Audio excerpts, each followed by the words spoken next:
మేము ఇక్కడికి మా ఉద్యోగాలు నిర్వహించుకోవడానికి కాగితం మీద ట్రాన్స్ఫర్ అయి వచ్చినాం. మేము మీ ఊళ్ళో ఉంటలే, మీ కాలేజీలో బండ్ల చదవలే, మేము మీ దోస్తులు కాదు, మీ రూమ్మేట్స్ కాదు, మీ క్లాస్మేట్స్ కాదు. రేపు మళ్ళీ ఒక కాగితం వస్తుంది మీ ఇక్కడికి ట్రాన్స్ఫర్ అయిపోయినామని చెప్పి మళ్ళీ ఆ కాగితం పట్టుకొని వెళ్ళిపోతాం. కాగితం మీద వచ్చి కాగితం మీద వెళ్ళిపోయే మేము ఇక్కడ ఉన్న నాళ్ళు మా ప్రాంత ప్రజలు సుఖంగా ఉండాలని, ప్రశాంతంగా ఉండాలని, ఎటువంటి దుర్వ్యసనాలకు బాధితులు కావద్దని, అర్థాంతరంగా వాళ్ళ ప్రాణాలు వదిలి కుటుంబ సభ్యులకు కన్నీళ్లు మిగుల్చొద్దనే చెప్పి ఒక సదుద్దేశంతో జనవరి నుంచి గ్రామాల గుడంబాన్ని టార్గెట్ చేసుకొని గుడంబాన్ని పాల్గొనాలని చెప్పి కార్యక్రమాలు నిర్వహిస్తున్నాను. ఇక్కడ నా అదృష్టం ఏంటంటే నేను ఇక్కడ ట్రాన్స్ఫర్ అయిన తర్వాత నాకు హైదరాబాద్లో చాలా మంది పెదగొట్టిరు, నన్ను భయపెట్టిరు. మహబాద్ పోతున్నారా, నీకు కోపం ఎక్కువ, ఎవరు చెప్పినా సగం ఇవ్వవు, మరి అక్కడ రాజకీయం విపరీతంగా ఉందని పోలీసు వాళ్ళు రకరకాలు ఉండవు, నువ్వు పట్టుకోలేమన్నారు. కానీ నా అదృష్టం ఏంటంటే నేను ఇక్కడ దిగిన తర్వాత చూస్తే ప్రతి రాజకీయ నాయకులు ప్రజాప్రతినిధులు అందరూ కూడా నాకు చాలా మంది కనబడ్డారు, చాలా చక్కగా ఉన్నారు ఇక్కడ. అట్లనే నాకు పోలీసు సిబ్బంది వాళ్ళు అక్కడ చెప్పినట్టు లేదు.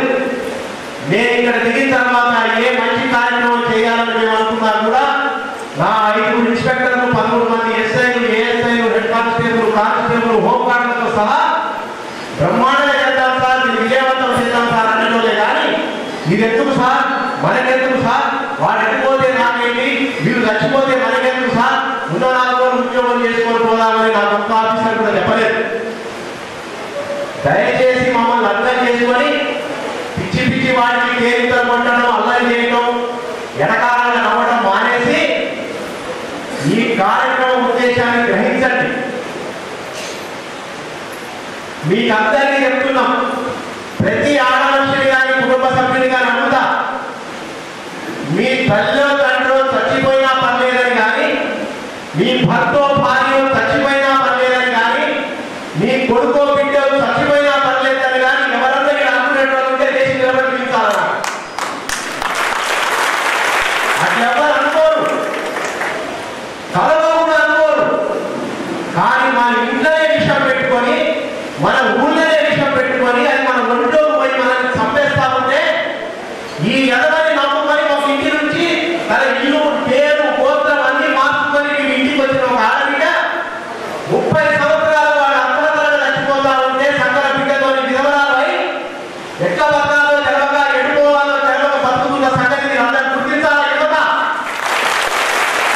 వీళ్ళేయడం, గోదలేయడం, సినిమాలతో టికెట్ల కోసం కొట్లాడుకోవడం కాదు. అది ఎప్పుడు ఉండేదే. సినిమా వల్ల కాకపోతే 4 రోజుల మధ్య టీవీలో వస్తుంది. కానీ మన పక్కింటోడు చచ్చిపోతున్నాడు, మన అన్న చచ్చిపోతున్నాడు, తమ్ముడు చచ్చిపోతున్నాడు, అక్క చెల్లి వదిలే విధంగా అవుతున్నారు. అది ఆలోచించడానికి చెప్తానికి పెట్టిన కార్యక్రమం ఇది. దయచేసి ఈ సమావేశం నడిచినంతసేపు నిశ్శబ్దంగా ఉంది, ఆలోచించండి. ఎవరైతే వచ్చిండ్రో, ఎవరైతే రాకుండా ఉన్నారో వాళ్ళని ఈ విషయాలు చెప్పాలా. గుడంబ ఎంత దుర్మార్గమైనదో, ఎంత విషమో అది మన ఇంట్లో ఒంట్లో ఉంటే ఏ విధంగా మనల్ని నాశనం చేసి రోడ్డు మీద తీసుకొస్తుందో ఊరు వాళ్ళ ఖండించాలా. నేను ఈ కార్యక్రమాలు నిర్వహిస్తున్నప్పుడు హైదరాబాద్లో మన రాష్ట్ర గౌరవ ముఖ్యమంత్రి గారు చంద్రశేఖర్ రావు గారు, ఆయనంటే నాకు అపారమైన గౌరవం. నేను డిఎస్పీగా ముఖ్యమంత్రి నమస్కారం పెట్టాలా, కానీ వ్యక్తిగా నేను కేసీఆర్ కూడా అంతే ఇదిగా గౌరవిస్తాను.